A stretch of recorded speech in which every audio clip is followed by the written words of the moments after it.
Are you looking for relief from stress, anxiety, or pain? If so, you may want to consider trying CBD. CBD is a natural compound found in the hemp plant that has been shown to have a variety of health benefits. CBD can help relax your mind and body, reduce inflammation, and improve sleep. It is also non addictive and has no known side effects. If you're interested in trying CBD, check out our website at www.hypnotizeme.com. And remember, if you're not hypnotized, then you're not doing it right. That's hypnotizeme.com, www.hypnotizeme.com for our high quality CBD products and drinks. Hypnotize Me, a sponsor of the Bossfest Podcast.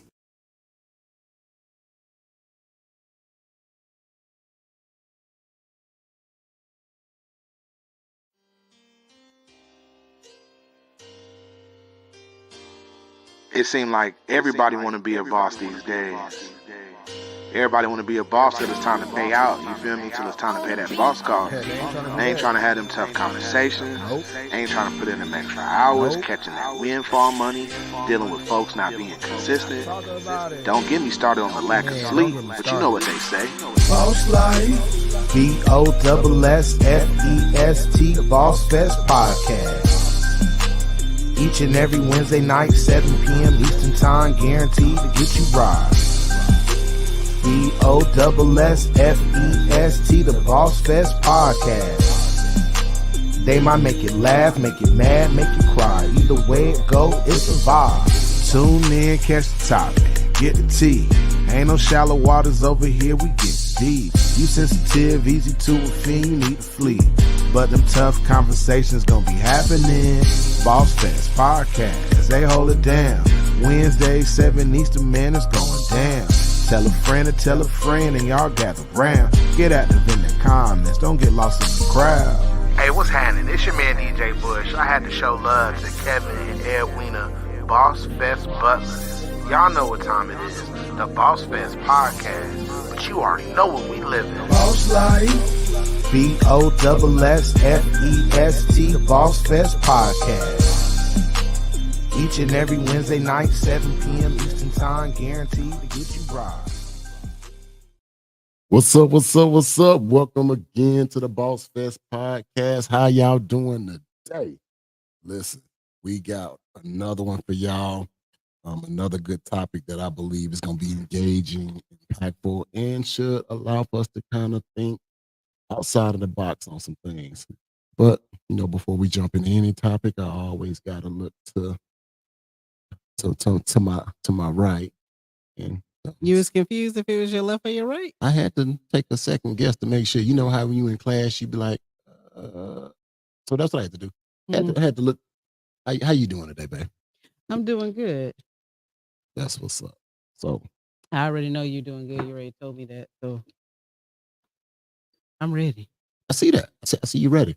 So today's topic is, are you afraid of the dark? And I thought this was a very unique concept to things, we used to feel as kids. So when you brought this topic about, I was like, man, how does this even make sense? But then when you kind of broke it down to me, I said, okay, I like it. And well, I don't know where you're going with it, but I am actually afraid of the dark. That is true. She is actually afraid of the I know dark. we'll probably get into like what fears and things that we have, but I'm just going to throw that out there that I am a TV on sleeper and I do not like to be completely in the dark. Fair enough. So I know we'll touch on those simple topics. I will second this comment. Don't simple my I'm not trying to afraid of the dark. I'm not trying to simple you're afraid of the dark. I know it's something that you need some noise playing. So I won't necessarily say you're actually afraid of the dark. I just think you have to hear some noise, because if it's too quiet, then you're listening for everything and you can hear everything, and that is beyond annoying. So I'm definitely happy. Don't give me too much. I am, but to clarify, I am afraid of the dark. I am afraid of the noises. Not necessarily afraid of the noises, but I do like I'm a light sleeper, so I can hear the noises, but I am legitimately afraid of the dark. We went to New Orleans and we did that little ghost tour thing. I don't recommend 10, like 0 out of 10, do not recommend. The little voodoo tour, that was Yes, awesome. we did the little voodoo tour, Man, I like and the it voodoo tour. confirmed That you don't like the dark. yes, don't like the dark. The problem is the people of New Orleans, they have a different spirituality as it relates to hoodoo and voodoo. So for them, it's a practice of spirituality, which is derived in Africa and things of that nature. But the way we have modernized it, well, European society has modernized it into thinking it's something that should be scary. But the voodoo tour definitely makes sure you recognize the scary parts of it. So yeah, it had its moments. But before you jumped on that, I did want to second this comment that you had put out there. And listen, I'm loving that intro too. It's like the more and more I hear the intro, since like we're talking about that, I listen to the intro and I say, man, like he hit on some stuff. So shout out to DJ Bush. I just really love the intro. We appreciate him for that. What you want me to do? So shout out to you. So as we jump in this topic, are you afraid of dark? I looked at it from different ways because metaphorically, the dark is that thing that we see as the boogeyman. As kids growing up, we were literally scared of the dark. We watch our kids grow up as they progress through life and be scared of the dark. But as they become more and more aware of the darkness around them, it doesn't become as scary. But as adults, sometimes I just find myself looking at certain situations like, man, that was a very scary situation. This might be my dark. Some of those things might be stuff in business, stuff with family, political stuff, religious spaces, and things of that nature. And it's like, man, what is my dark right now? I've had several darks throughout my life, but I think my dark right now, and I didn't even realize it was a dark for me. It was when our daughter went to college, like losing that presence in the house. And I hope your daughter is watching, because you try to act like you so big and strong and she good, I'm good. Trying to ask me, am I okay? I'm good, but is I've raised this girl from when she came into this world. You had a few months before me. Y'all had y'all bond before I could have my bond with her. Okay. Just saying. But I'm just like, now that she's no longer like under my roof, under my protection, I'm still protecting her, but I can't just immediately react now because she's off in college doing her thing. And it's like, man, that's a fear of mine. If something were to happen, I can't move as fast as I typically would before to be able to reach her, to save her, and do things like that. So that's a new fear for me. Okay, so that's a dark for you. That's a dark for me. That's a dark. But you just realized But that's a thing. recent. That's something that just came up. I'm starting off light. No, I mean, I understand, because I haven't thought of that process as a dark for me. I'm really excited. It's the comment for me. I'm sorry. It said Kev gonna cry in the car. I might go cry in the car. I did cry in the car a little bit. Don't do that. I didn't see you cry. So you was too busy trying to ask me, you okay? You okay? I'm like, don't okay me to death. I got you. But I hadn't thought about it as a dark. I know parents try to like raise their kids the best they can. And then when you let them go, you hope that some of those things that you tried to instill in them stay with them. For me, it was, like just watching her grow up. And I did so much preparing her for the moment that she was about to have, which, is going into college and the things that she might incur when she does that. I had not prepared myself for the process of what that looks like. So as a parent, we do a good job of trying to make sure our kids are okay. But I don't think we ever stopped in the movement to say, this will be different. Our household will feel different. How we function will be a little bit different without this extra like person here. So I hadn't thought about it as a dark for me. To me, it's a super exciting time in her life. And so therefore exciting time in our life. I get to watch her become this whole different person. But in that like watching her become that, I realized that, hey, we are losing that little kid that we raised, but now we get to watch this adult, grow. So I think it's a good call out.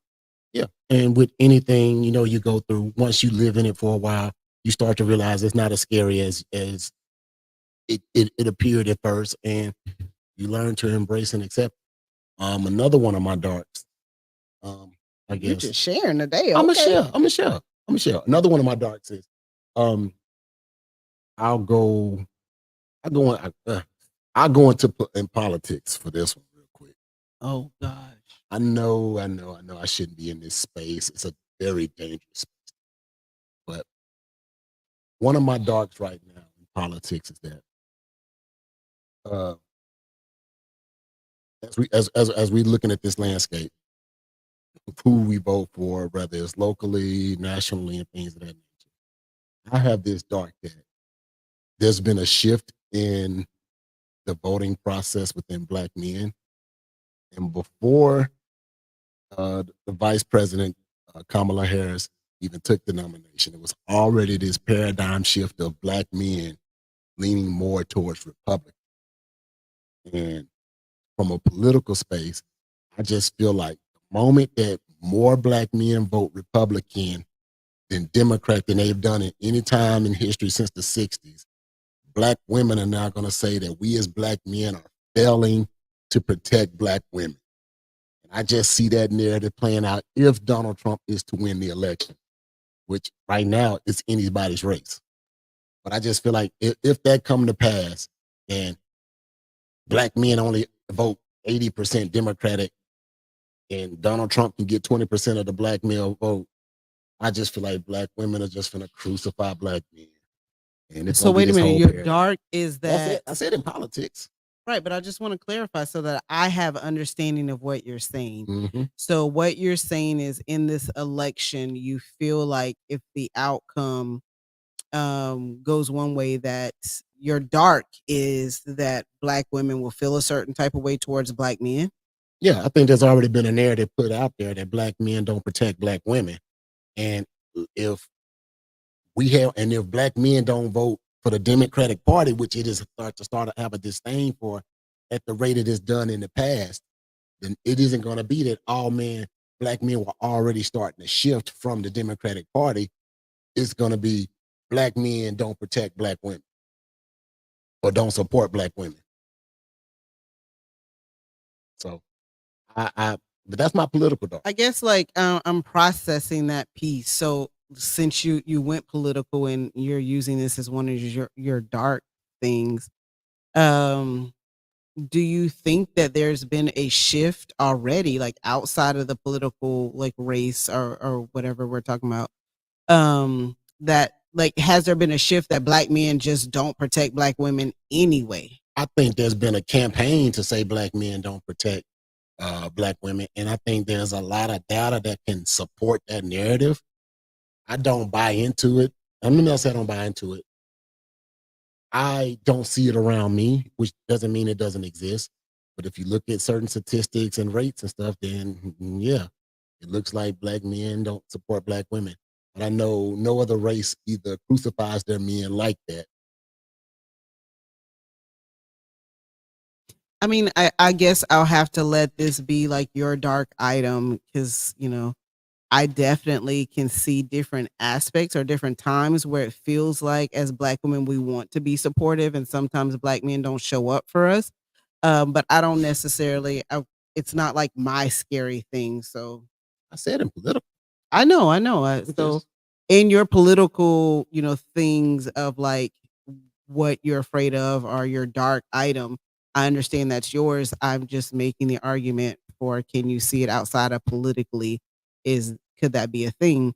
But yes, there have been times where you go to certain events and you see the room full of Black women, business leader, business owners, things of that nature, but you don't really see too many Black men. It's like it's few and far between. And it's like, man, where are we in supporting, certain initiatives, certain agendas, certain So let me play devil's advocate to that particular point. So I'll agree with you when there's networking events, because if I go to a networking event, the black women definitely show up. And we don't see as many black men show up, but I'm not going to say that's because they don't support black women. I think black men are looking for their thing, like their thing to show up for. Some events, and I'll definitely say, like, sometimes there's like a lot of pink in the advertisement. There's a lot of women showing up, and I don't know if men feel like that's their safe space to go to and support.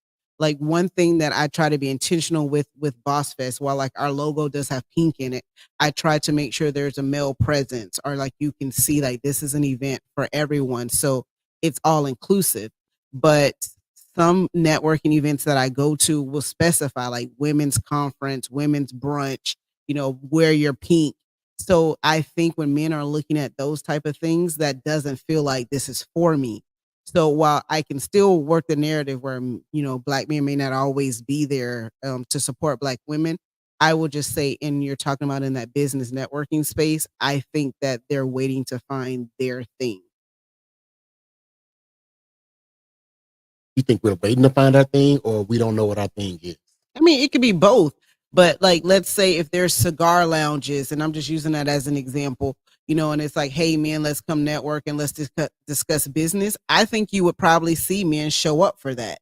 I just think, there hasn't been, around here, let's say, because I mean, in bigger cities, there probably is, where black men are getting together, or men in general are getting together and saying, like, let's have a drink, let's discuss this.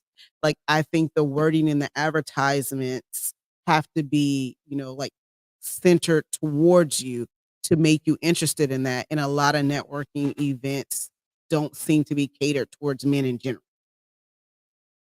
I get you. So I definitely can agree, hear that point of view. I just see this playing out from a political standpoint, where We went back to politics. because it was still in that space a little bit. Okay. I'm gonna get back out of it. Okay, because I'm really trying not to eat you up with the politics. So I just want you to, like, move it along.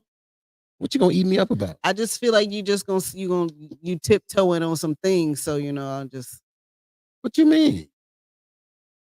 I don't I don't I don't I don't I want you to understand. read this next comment. How about You that? got a comment? Okay. I don't like being around female masculinity. Uh, when I'm in boss or entrepreneur environment, women give that energy. There it What is. you think about it? What do I feel about that? It depends on certain environments. So I think when it's an inclusive event, while women are in a boss mode and their boss element, um, I think it's dependent upon the male that's approaching them and the interaction they're having. Um, so I feel like that's okay. I just think sometimes when it's like more like a women empowerment type deal, then sometimes that energy can become a little bit too masculine. But if it's a women's empowerment event, it's not for you. I get that. But sometimes women empowerment sometimes starts to translate sometimes into anti-men. I don't agree with that. I don't know how, like, I've been to several events, but never have I been to an event that says, like, we are strong, F them men. Like, I just haven't myself heard that. What I hear is a lot of collaboration, like, let's get together, let's support each other, let's lift each other up in business. Let's collaborate because we're stronger as one and we can do this. I think what I hear in those type of events are, let's build a community, because I will say, as a black business owner, I do feel like, as a community, we do less supporting of each other sometimes than other, communities or races. So when I go to, like, women empowerment events, or just women events, I do hear a lot of that message about supporting each other. Like, we all could be doing the same thing, but there's enough, like, we all can eat. So to break down those walls of feeling like we have to be in competition of each other, but we can support each other. So I hear a lot of that, not necessarily any men bashing. And maybe y'all sitting around thinking that that's what we got time for. but it's really women coming together, like trying to figure out how to make money together. Okay. So I digress. I won't step on that landmine no more. I mean, I'm not saying it's a landmine. I'm just telling you, what my thoughts are. I'm with you, but I ain't gonna dance around that no more. I'm trying to think of another place I can go. Is there anything you? No, so you're talking about like your fears are your dark places, and just different things in life. I guess like if we're talking about fears, one of my fears is having a dream and just not ever trying hard enough to get that. So if I use it in business, like you think about something that you really want to do, but like being afraid because like you're the reason why you're not like hitting the goal. Does that make sense? Like sometimes I feel like I can be my own barrier because I'm afraid of what success may look like. And while I'm in it, I'm going through the motions, but it's like, man, if I take this extra step and it opens up this thing, now this is an unknown space. So am I afraid of the unknown space? And just really like when you sit and you marinate in things, you're like, man, am I the one thing that's holding me back? And that's kind of like my dark, as we call it, space, because I'm my own worst enemy. Although I want to succeed, it's being afraid of what that next step looks like. But that's why they say entrepreneurship is only for the 1%, because you have to step into unknown territory. Like it's like you're flirting with disaster every time you try to go after something good or great. So those people who had an ideal of greatness, who became millionaires and billionaires, not even that extreme, just those people who became successful in life, and they had to step out on something. Something said, hey man, I don't know if you're going to be able to eat tomorrow if you make this step, or the way that you've been living your life up to this point. If you keep progressing this way, there is nothing that's telling you that you're going to make the next step you make is going to be on solid ground. You may fall flat on your face. And to be an entrepreneur, it's always taking that step out in the unknown spaces, and a lot of times falling on your face until you eventually stand tall. Then that fear goes away. But you have to fall a lot, and a lot of people, myself included, like I'm afraid of the fall because my impact of what happens if I fall too hard. If it's just me getting hurt, then that's fine. But I don't want to fall so hard that it impacts our livelihood, the way our kids can eat and think and stuff like that. So that's definitely a dark. Right. So then how do you overcome those things? Because in entrepreneurship, that's what everyone says, like to be successful, you got to step out. Like you got to go past that point because greatness awaits you past that point. But if you're always afraid to step your foot out past that point and see what lies ahead, then what are you doing? So like, how do you fix, that dark place or that fear that you have? I don't know if it's something you can fix immediately. I believe it's, as you're doing different things, getting in different spaces, getting in different rooms, interacting with different people, you start to become more confident in taking that step. So if you're still in the same place and interacting with the same people that's doing the same things, then no, you're never going to be confident enough to take that step out and say, hey, I want to try to branch out and do something else.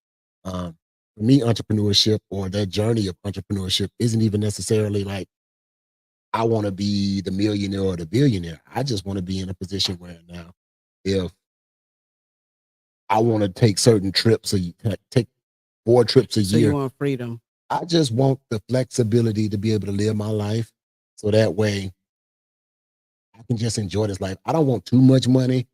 I just want just enough so I can enjoy a trip or two. Nothing major. I don't need nothing too crazy. Just like 50 million. I mean, like a year. Nothing too crazy. Okay. No. So you have put on social media, like you made a post earlier today, and it was like something about you being afraid to be in rooms and like afraid to talk to people at certain points, but like you're breaking that.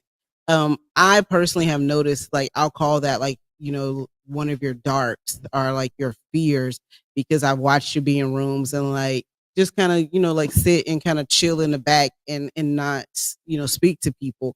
So I mean, if that's one of your dark points or your fears, are you overcoming that? I'm getting better at it. I don't know if I would ever completely overcome it. I just think it depends on which rooms I in. I'll say this: certain rooms don't seem as big as they used to me. Okay, elaborate. There were certain. So when we first got together, many years ago, you remember we took a trip down to Miami, Mm-hmm. and we went to go stay in. It was an intercontinental. Intercontinental. And And listen, I get it, but for me, who've never been into I've never been exposed to that type of energy, like that type of movement and stuff. It felt foreign to me. I didn't even want to leave out the room. Like I didn't want you to. didn't even want to walk in a hotel. I didn't want to walk in the hotel. So anybody that's been to Miami, what is this, like South Beach? It's on Yes. South Beach. Almost right by like the cruise dock. It's a huge intercontinental that kind of sits like off, I guess, like the highway or whatever, several stories high. Mhm. Um, Yeah. So I didn't want to walk in the lobby. I felt like, man, I didn't belong to be in this place and stuff like that. Like I felt like that wasn't me. Now, fast forward all these years later, shoot, I don't care where I'm at in that type of space, but there was an initial fear for me because I had never been in those type of spaces before. And you'll be surprised, like, man, for certain people, um, even living in America and stuff, like the exposure levels are different depending upon what area you're in. If you grew up in a rural country area and stuff like that, and you mostly used to seeing trailers and fields and stuff, going into the big city and going into a downtown area, like it just seems like wow. So that was one of those things that like now though, but I've had to keep being exposed to it and exposed to it. And once I got to a certain point, man, I don't care where I walk in. That's what it's like in business and some of these business spaces. I walk in some of these rooms and you look at some of these titles, like, oh man, I am the manager of this and I am finance of this and I own this business and I'm doing this. When I first used to walk in those rooms, I'm like, man, dang, what do I got to offer? Now when I walk in those rooms, I say, man, I got something I can offer to everybody in here. But those rooms are becoming smaller. So as I start to progress and get into larger rooms and bigger spaces with bigger people, I just got to make sure I keep elevating my brand and my business to the point where those rooms start to become small as well. But I think as long as something seems too big to me, I still would have that. I'm still going to revert back to that dark or that fear. And it's just crazy. so do you stop going to the big rooms? Like, No, are you I'm not stopping going to the big rooms. But I'm trying to make sure now when I step in the big rooms, my presence is felt. okay? Tell me how you're doing it. This ain't about me. I just want to know. And why can't it be about you? Yes, ma'am. Let's continue to being about me.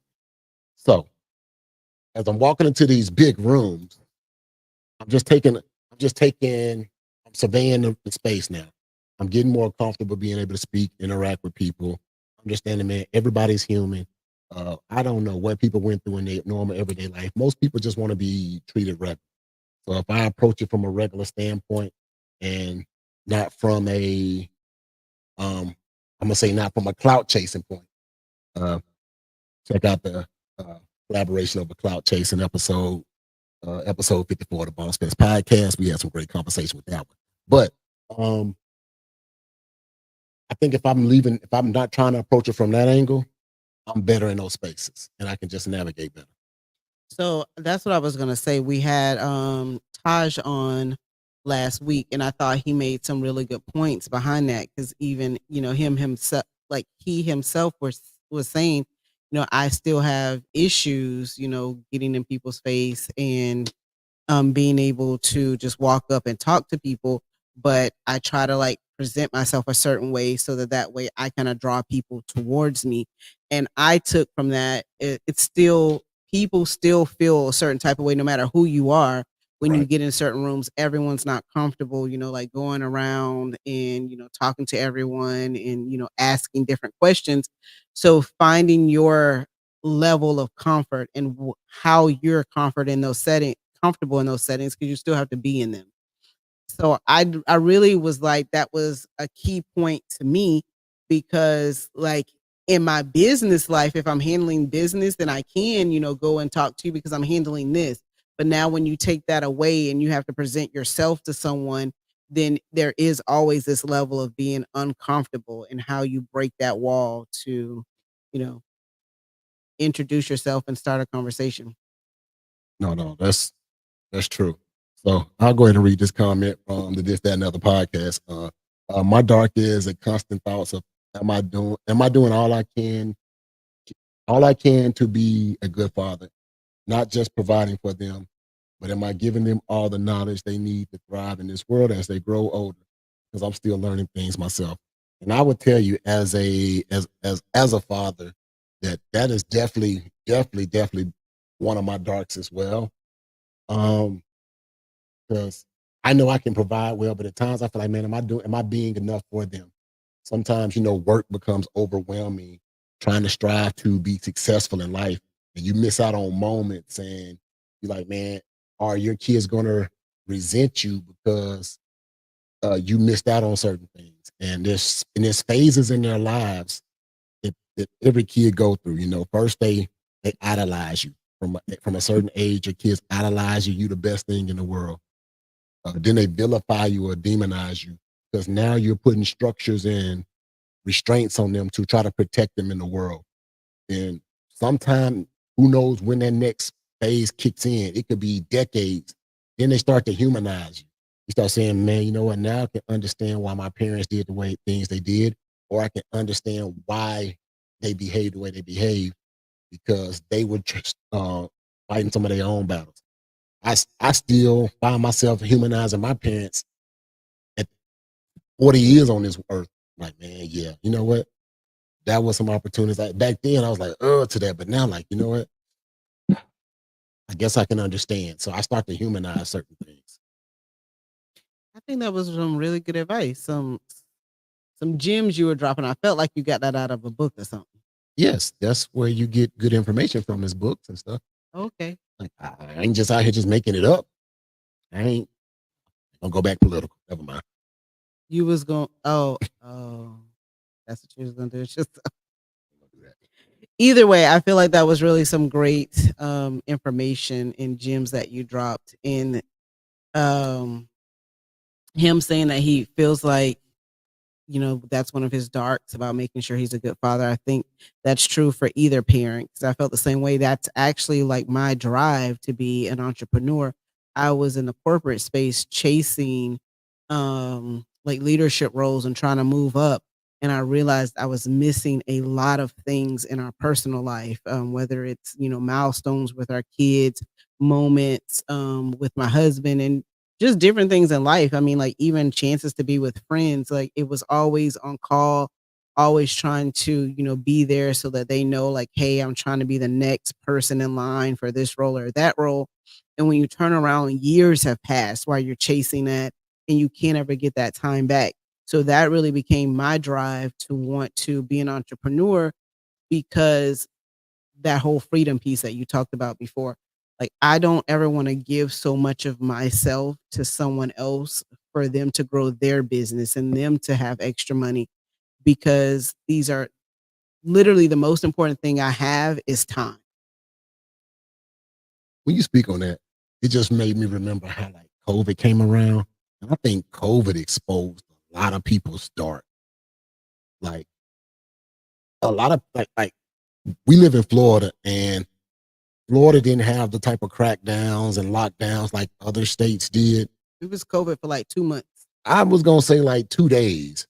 Like I ain't gonna give Ron DeSantis too much credit for anything, but I'll give him that one. Like whatever decision he made to buck the system, he was like, nah, if they gonna die, let them die on their own accord, and we okay. Some people lost their lives and stuff, but it was like, man, I can't stop these people from being able to live their lives. So we wasn't really locked down in our homes, but there were places that were locked down for months. These people in their homes by themselves, like just lonely. And those people who were just chasing careers, chasing that bag. And when they came home to nothing, but they didn't feel the impact of them coming home to nothing when they was chasing that bag because they was given 12, 14 hours to a corporate job and things of that nature. Now you just in this apartment, this house by yourself that you built. You got all the money, you got all the stuff you wanted to do, and you just in here by yourself, no family, no friends, no And you just like, man, is this what I work for? Is this my existence? And it shook people. So because of that dark that COVID created in our world as a whole nation, as a whole world, I think a lot of us came to define what our dark now represents in this day and age.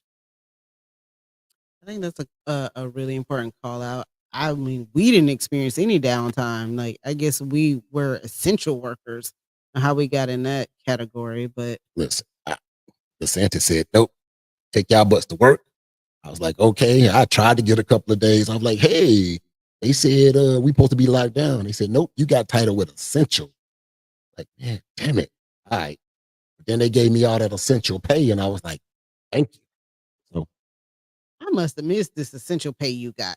oh, Jesus. You hid the essential pay? We spent the essential pay. I don't remember the essential pay. It just hit the account, and you just was buying stuff. It was essential, though. It was essential. But I definitely think COVID really did expose a lot of things, whether you're talking about, I mean, like friendships, like there was just a lot of change and people looked at life differently when COVID hit. I know I definitely did. I just thought you were reading comments. I'm reading the comments today. All right. So this from Tone. Fine line to tread when dealing with women in business. They're supposed to be that way. A wise one will pick and choose when to give that energy out. Did I read it wrong? No, you didn't read it wrong. I was just wondering if he was going back to when we were talking about the women and like the conferences are like the business conferences. I was just kind of confused. Possibly. Like, but we got to get into some more rooms and see if they still doing it. That was a reply. Okay, perfect. He Gotcha. replied to a comment. We missed that it was a reply. Now it makes sense. So he was sense. replying to the other comment about I just clarifying it for everybody else. Calm down. Yes, ma'am. What else you gonna read? I'm not gonna read anything. I was going back to the first comment. So he was replying to the female masculinity that you said earlier. And I actually agree with Carlos, but our tone. But obviously that's coming from a female standpoint. I think one thing that I feel like with females in general, that the energy that we give off, like we return what's given. So sometimes we do have to act in a more masculine form, depending on what we're handling. But the right man will fix what's there. Like there are certain times where people may feel like damn, she be doing too much. Like she very masculine and she handles business. But when we're in this house and you say, I like it's whatever, people don't see what that point of view is. And I'm like, all right, y'all, I gotta get off the phone. I done, talk a little bit too much. And Kevin said, cut it out. And that's just what it is. So there's definitely a time and a place. But if you're talking about in the office, like, if I'm, in my 9 to 5, I have to give off what energy is needed for like my team to respect me, my peers to respect me. And the same thing if you're talking about in an entrepreneurial space, there's also a certain energy that I may give off depending on the situation. But again, if you're talking about in a relationship between a man and a woman, my energy is going to change based on what energy you may command in that moment. And I give you that because most women that I've dealt with in corporate space, depending on the particular role, like if they were like managers, like that had to manage over a team or a crew of people, they gave off more masculine energy because I think they understood that, hey, if I'm going into a field or a place where it's mostly dominated by males, I'm this female leader or this female boss, and I want them to respect me for being a boss and not thinking that I'm just got this job because I was a female or because I was a black female or whatever the case people put out there and narrative they put in this space. I need to show them that I'm just as committed and I'm just as valuable as any leader that's came before you. So I definitely can see that. I've witnessed it with a lot of leaders in my company, like female leaders. And like, hey, You got it, boss. And I give them that same respect as I give any other male. But they did have to climb a wall. And I didn't even realize that they did have to climb over a wall that shouldn't really exist. The same way if a new male coming to the space that's a leader and a boss, he's automatically given a certain level of respect. But as for a female, it's always like they have to prove themselves that they earn just that baseline level of respect, and then you start trying to work towards it. And I didn't know you came to preach today. Go ahead. Listen, I'm dropping gems today. I'm cutting up this content today. What? Chopping it up. But like it's just crazy to me. Now that I'm sitting here just processing all of it, I didn't, like I said, I used to do it before. I don't do it anymore. Because I've been working around so many powerful and influential females, and I got a boss chick on my on my team, on my side. And when she started bossing up around me, I'm like, wait a minute, why are we doing this? But I realized that's who she always been. It's just now I'm actually paying attention to it and realizing, all right, now let's navigate this in different spaces in different ways. But yeah, that's crazy. So I remember when we first had the conversation, and I'm on my 9 to 5, and I tell you, hey, I have a chance to like grow in the company and be a leader. What should I do? And we decided I'm going to do that. And the moment that I get that leadership role, the people, like the attacks that were coming to me, and people really don't understand what that looks like. There were a lot of attacks, and then we had to sit down a lot of times, and I had to tell you, like, hey, this happened at work and this happened. What should I do in these situations? And to be honest, like, you were my biggest coach getting through that, and making sure that when I was at that place of work, people didn't see that like you were getting to me or there was any difference. I handled my business in that place, but maybe when I left that place, there was a breakdown and like, hey, this is a lot to have to deal with, because there were people that could have been my subordinates that thought they could come and try me, or people that would down talk the work that I do, that are supposed to be, my peers, but because I was a woman, like I couldn't do it the same way they would do it. I heard men jokes that were like really absurd and just outrageous, that you're even saying these things with a woman in, presence, but just the down talk and someone saying, hey, I'll give it to this man. I still have people come into my place of business and will want to speak to the person I just hired today because they're not a woman or not of color, because you think that they know more than I do. But little do you know, they start on day one. They still have to come to me to ask me the questions, but they give that person a level of respect that they won't give me in the business. So women go through a lot of different things, and it's definitely a lot of different stepping stones that we have to. So I'm just going to say, I appreciate you recognizing that. And I've been doing this a lot of years now. So the tone is different, than when I first started. And that's probably like what you may see, but it took a lot of bossing up and a lot of strength to be like, hey, I can talk this talk now. Because when I first started, that's not what it was. Jeez. What? I'm just saying. Talk your boss talk, man. But I'm just saying, like, you can remember back to those days when I'm like, man, these men in here like saying this and they acting like this, and I don't really know how to approach it. You were the coach that was like, man, say it like this. And if they say a joke that seems, like is rude to you, or they shouldn't be saying that to women, don't flinch. Let them say the joke. Like, don't let it bother you. Stand 10 toes down.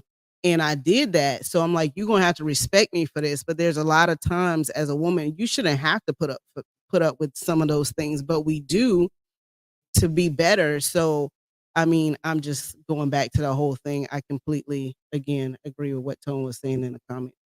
As I hear you say it, it's just processing in my head right now. I gave you the tools to survive it. I don't know if I necessarily gave you the tools to overcome it. Like, I'm thinking about some of these examples. Like, I'm like, hey man, they over there and they having these conversations, man. And we know it's off-putting and it's crazy. Man, don't become overly sensitive to it. Just let them know that you can be a part of the crew and a part of the team, and maybe they'll embrace you and maybe they'll accept you. But the reality of that shit is, no, you still gonna be seen a certain damn way. And that's crazy. Like, my goal was try to, in my attempt to try to protect you from it, I might have set you back a little bit. I'm glad you overcame it in your own unique way. I think you took what you needed to take from me during those time periods and use it to get you to the next levels and be who you are today. But yeah, shit. I think I gave some bad damn advice. I think I gave some bad advice. You recognizing some dark, like, so I'll say this, to not necessarily say that you gave some bad advice. In the environment that I was in at the time, I felt like it was the right advice for the time. I had to show my strength in that moment. Now, the person that I am today, which we won't talk about how many years ago that advice was actually given, because there was a different climate then than it is now. Right. But I wish you would today. So there's definitely a different me now than there was then. But you can't say no comments to me and think I'm not going to speak up. You can't, come at me a certain type of way and think I won't say anything. And that goes for whether I'm in the office or at home. And sometimes me may feel a certain type of way, like, man, she's doing too much, she's saying too much. But I stand on what I believe. Like, nobody has to go to bat for me anymore because I got this. And if somebody has to go to bat, like, you don't want to see what that looks like. Because if I don't got it, that means you coming, and that's just a whole nother problem. But what I'm saying is, when you're talking about like in my 9 to 5, I had to go through that to become this. And you better believe, like, in my business, I just say whatever I gotta say, and that's just what it is. You know what? I'm glad that you became that person, because I ain't gonna lie. The early stage. You glad today? You won't be glad every day. I'm just thinking, I'm processing it also. And in those moments when I knew that it was getting to you, right? And I'm trying to tell you to be strong, in the back of my mind, I wanted to come in your job and get you fired and me arrested. Like, it was a couple of times where you like, man. Like, I was at my job, somebody hit me in the face with a pie. I know you wanted to come and fight. Like, we could talk about those things then. So I don't know where we going with like are you afraid of the dark? That's a dark place for me right now. Ooh, I don't even want to think about it no more. But I think sometimes, like, when you're talking about podcast land, you're talking about our viewers, like, people get to hear our voices where we are now. But I think the story, or however we got to this, lets people understand how you got here. You know what I mean? Because I wasn't always this person. If people would have known me, if people could trace me back, I'm not going to say how many years ago, I was very timid and not self-assured. And it just takes work on yourself to get to this point. So when people are like, man, like, she always got something to say, she talked too strong, she do that, man, that was years of built. And now you just, stuck with the monster that's been created. This is what it is. I'm happy with the monster. Most days. Because you don't like it every day. I don't like it when the monster turn on me. That talk sometimes. You know, I don't like it when the monster turn on me and I ain't got no good answer for the monster. Like, God damn it. Just disappear. But anyway, so we can move on. Ooh, yeah, let's move on. Jesus. I feel like you missed a couple of comments. So it says, unfortunately, in corporate world, male bosses automatically get the respect when in that position, and the women have to earn it 100%. I mean, I agree with that. Yeah, I had a couple of colleagues call my new boss a DEI hire. Like, man, there's a lot of that word going around now. Yeah, man. How did she get that job? She must have been a DEI hire. She a beast.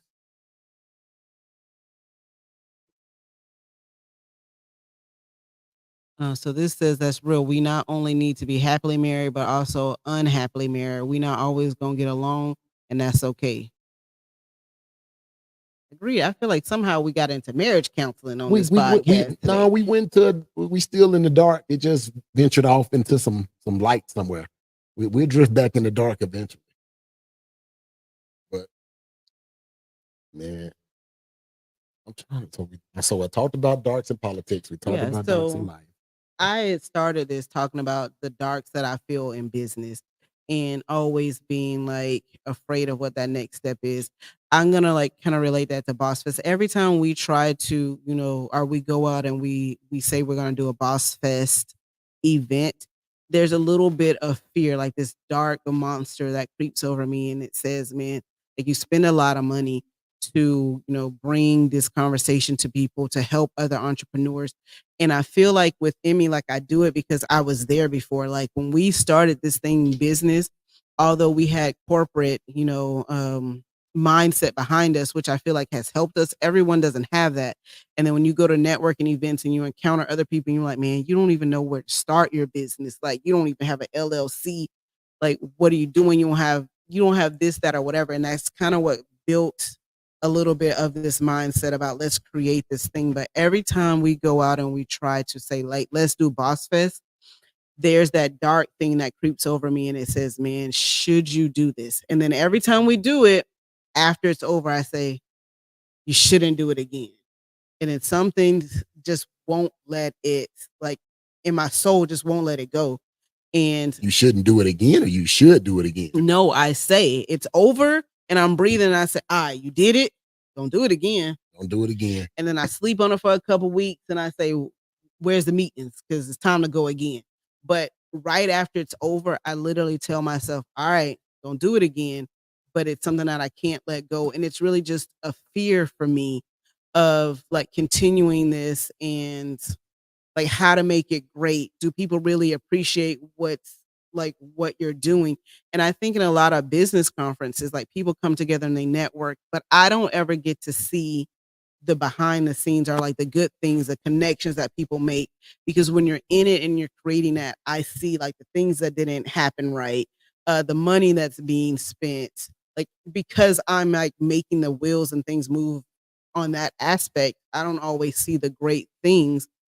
And it really, if I'm 100% transparent, that is always a fear of like, man, are you doing the right thing? Should you be doing this? And I always feel it when we start, and then as soon as it's over, I feel it, and then like I sleep on it, and I can't get it out of my mind. So then I do it all over again.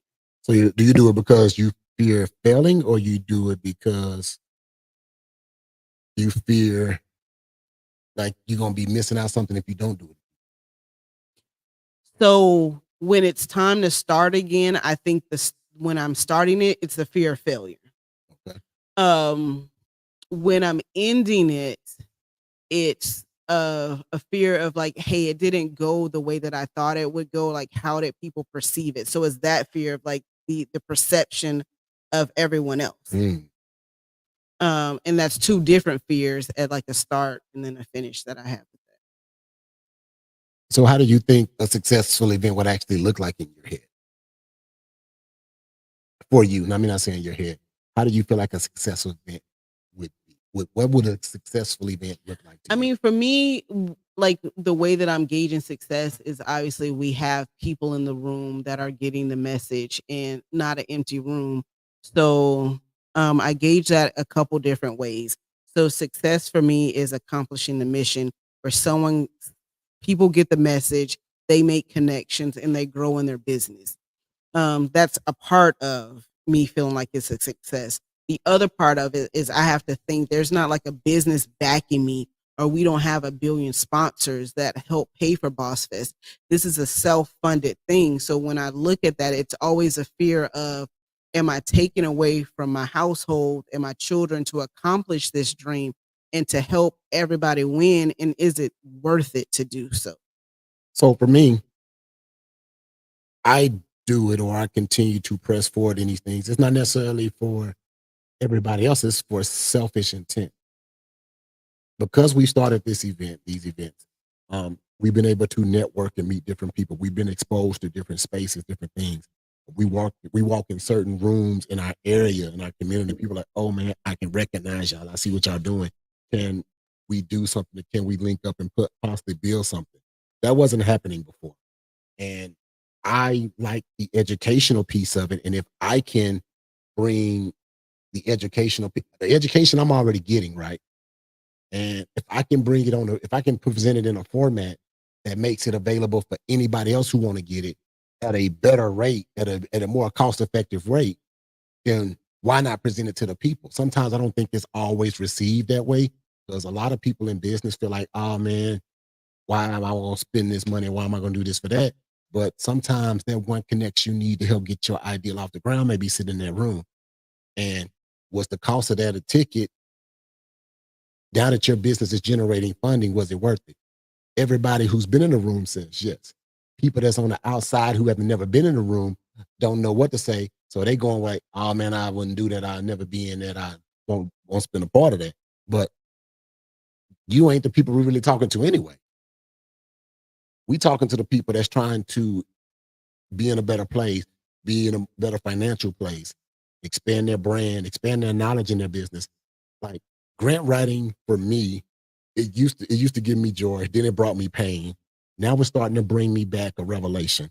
And through this new revelation, I'm finna reintroduce myself to the community as a grant writer again and start, putting a product out there that I can feel comfortable with and know that, hey man, I gave it 100% of me.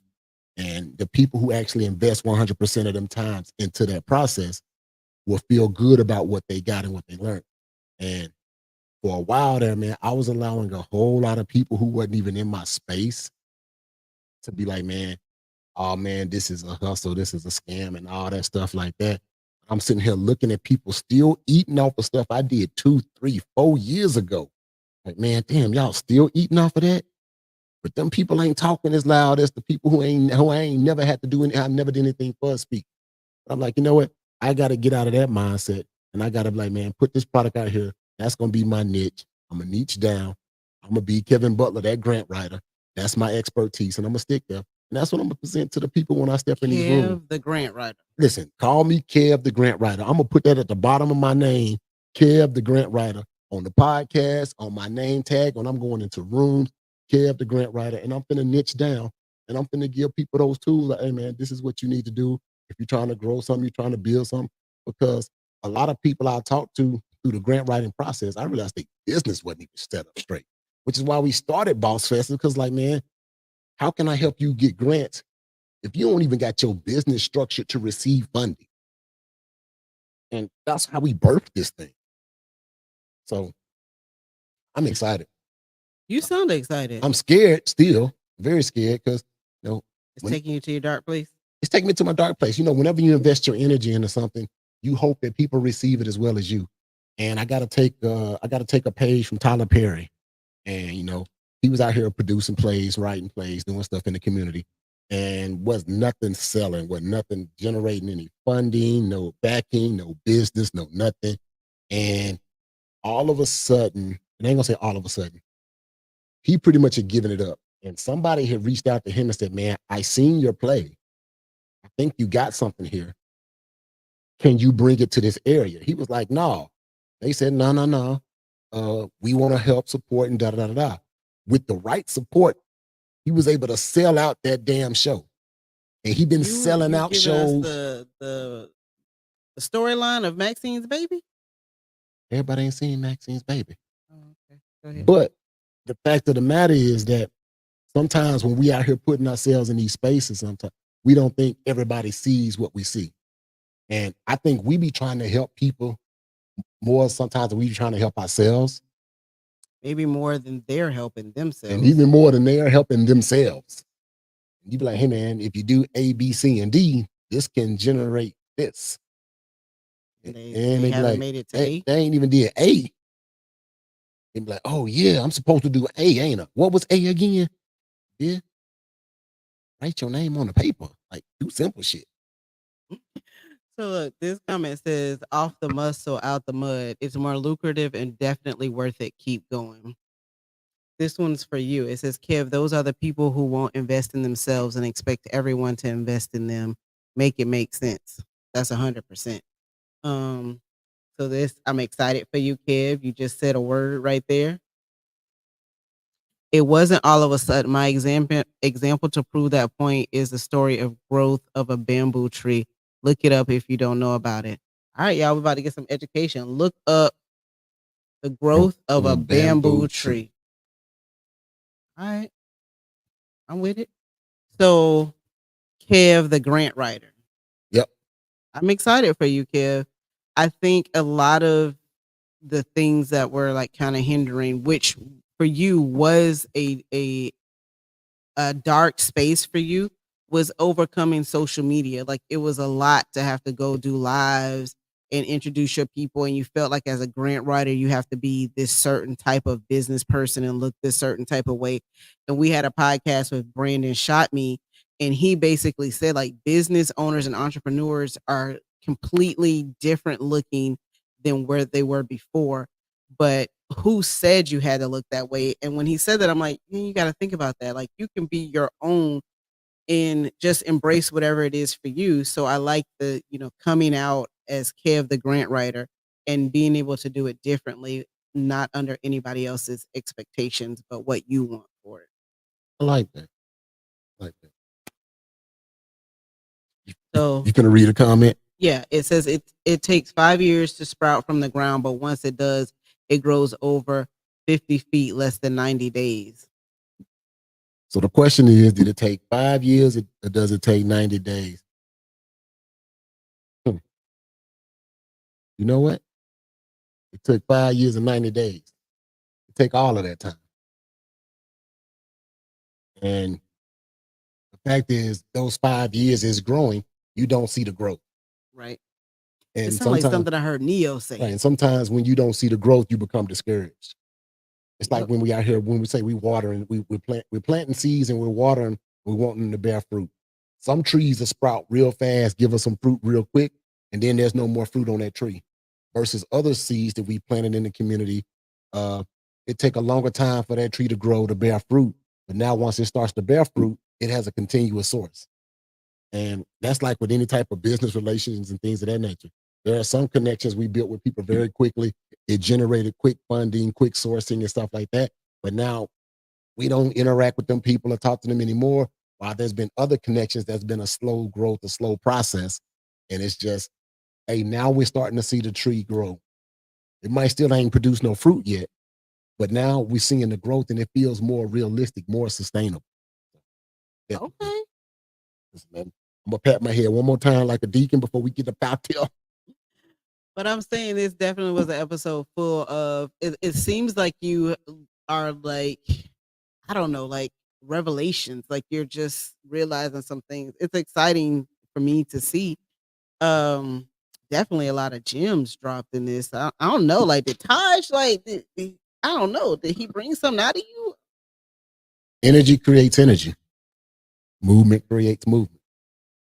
So just think having those interactions. So speaking with Taj last week, interacting with Christopher King the past few days and things like that. Got to watch it back. Listen, it's just been amazing energy. And I'm just trying to make sure I keep feeding on it. And certain things I would be leery to do or cautious to do. I'm like, man, why ain't I doing more of it? So I'm going to keep pressing. That's the game. Yeah, keep pressing, keep getting involved. I'm really excited for some of the connections that we're making. And one thing that I'll say, I think used to be a dark for me, and it's not anymore. I used to be afraid to like mess up, like you say the wrong thing, like you meet somebody and you're like, oh man, that wasn't right. Like, I think I messed that up. I'm no longer afraid of those things. Like we all make mistakes in business. We're not always going to say the right thing. We're not always going to look the right way. But if I present myself as who I truly am, then I just like, it'll be okay. Like people will recognize who I am. And like we had talked like a couple podcasts ago where, certain people will say certain things about your business or who you are. And I've started to realize like, that's none of my business. Like if that person wants to believe whatever that story is about me, that has nothing to do with me. That's fine with me. But if they don't, and they take a chance to realize who I am as a person, you would ask yourself to the person who told you that story, so what'd you do in this situation? Because I'm as genuine as I feel like I can be. Like I don't beat around the bush. I don't tell lies. And if I think it, I typically say it. But now I'm just no longer afraid to be like, all right, is that like a messed up connection? Because I didn't like say this, I do that, I look like this. I'm just unapologetically who I am now. Unapologetically me. Man, I think that's a great place to end it, man. So listen, Bossfest is around the corner. Bossfest, we're going to call it our annual business networking event that's designed to help entrepreneurs grow and expand. That word is expand. Expand their brand. I'm going to get it out. Expand their brand. If you're looking to get in a room with like-minded individuals, if you're looking to get into a space and build new connections, new relationships, you definitely want to get in the room at Boss Fest. There are a lot of different events out there that cater to different things, but Boss Fest is designed for the educational piece of building your brand and your business. There's a lot of people saying, "Hey, do this step, do this step." Hey, we're trying to walk you A through Z, and then we're trying to give you the tools and link you up with the people that can help you navigate through some of this stuff. So it's going down October 6th, Tampa, Florida, Embassy Suites, Boss Fest. If you're looking for more information, you can go to www.boss-fest.com for ticket and vendor prices. I'm definitely letting y'all know that those things are limited. You definitely want to make sure you taking advantage of those spots, and those vendor spots are limited. Um, General admission is still good. VIP is getting limited. So if you're thinking about Boss Fest, thinking about getting in the room, don't wait last minute. Then call us up and say, "Man, I was gonna do the VIP ticket, but they all sold out." Well, that's business. If you move slow, you gotta deal with what's left. So Boss Fest going down October 6th, Tampa, Florida. Check out the lineup. I know a lot of people don't research who people are, but if you see the flyer going around, research some of the speakers. Like, I feel like we're bringing some heat this year. And it's not just, I don't want to say like for our local area in Polk County, like it's the same people speaking, but we were very intentional about the message we wanted to deliver this year and who we allowed to hit the Boss Fest stage. Like, we're working on everything from mindset to actually actionable items when you leave. And I realized, like, you go to previous events, like, I got to fix what's happening in my mind so that I'm ready to do the work that I need to do to be successful in my business. In this year's Boss Fest, we are giving you exactly that. So check out the speakers, look at the lineup. I feel like we're bringing straight heat.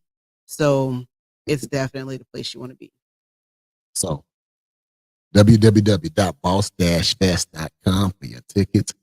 And with that, listen, the Boss Fest Podcast, it's been a great show. I enjoyed the conversation. We're going to see y'all next week. We appreciate y'all. Peace.